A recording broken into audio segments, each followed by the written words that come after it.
Vox. This story comes from Vox.com. Everybody farts, but there are 9 surprising facts about flatulence you may not know. Yeah, this one's going to come in handy here.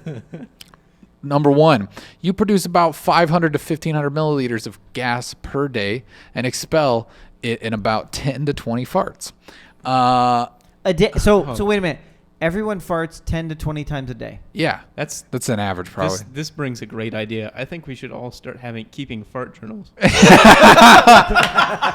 Trevor, you were on it. Trevor, I want to hear about it. Next week. We're all going to journal our farts. And if you want to send us your fart journal, send it to iwannaget@meninatub.com. Please do. I have a feeling there's definitely some plus 20 days out there, you know? I've had those. Yeah.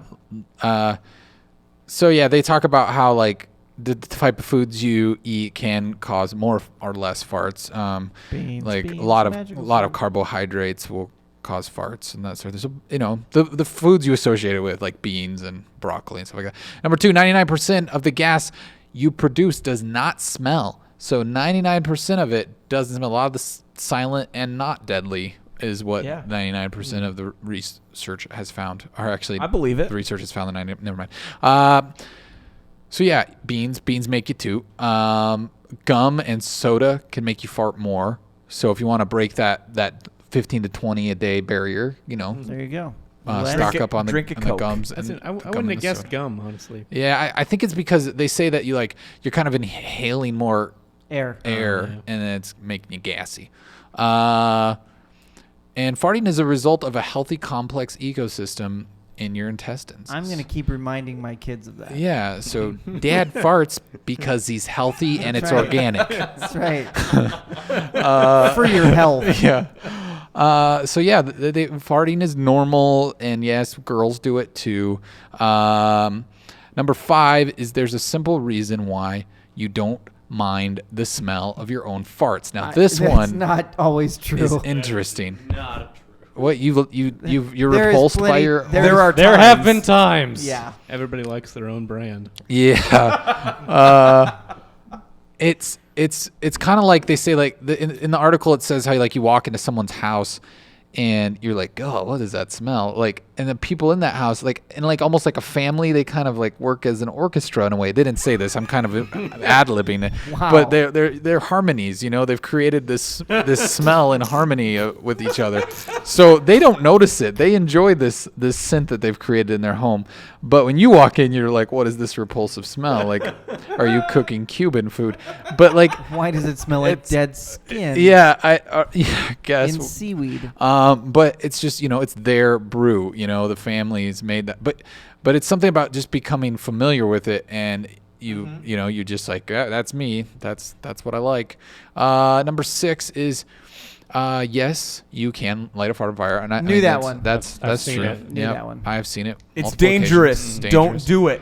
Number 7 is no, you can't hold a fart in until it disappears. That is not true. It'll eventually come out. People think that? I guess. It just hides and waits to come out later. Yeah. You might be able to squeak it out a little slower, Beano, if you use Beano, cuts down the gas production by starving these bacteria.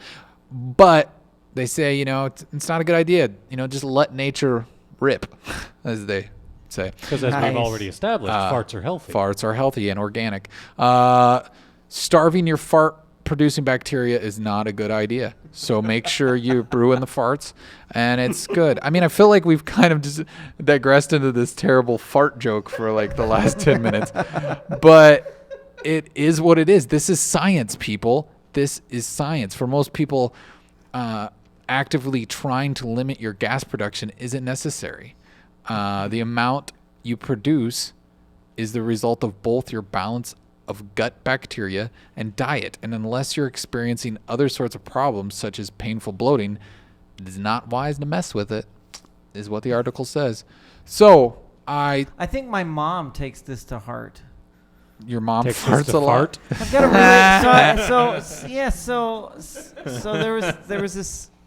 I got a story, if that's cool. Yeah. Okay. Tell us about your mom and her farts. So this is great. So I had been married for 14 years. at the time it was about a year.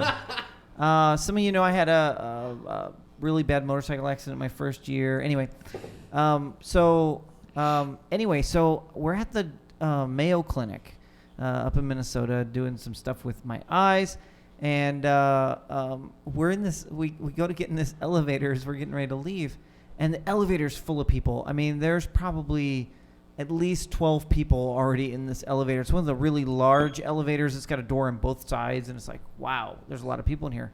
So you know how everyone gets in the elevator, and you turn around and you face the door, right? So we're like the last 3 people in, barely enough room. We turn around, and we're like face against the door close. The door shuts, elevator starts to move, and all of a sudden, Kyle, with the sound, right? I mean, but like twice as long as that, right? And my mom, there you go. Thank you, Eric. Just being healthy. And my mom just kind of goes, well, when you got to do it, you got to do it.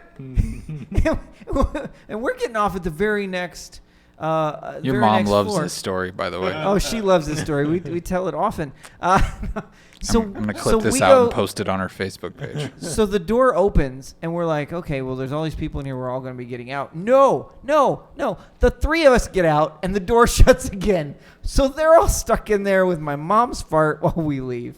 That's a great story. It was a pretty good It's story. a good fart story. Yeah. Uh, Healthy. one more thing I was gonna hit on is that China blew up yesterday or last night or whenever. Money. Whenever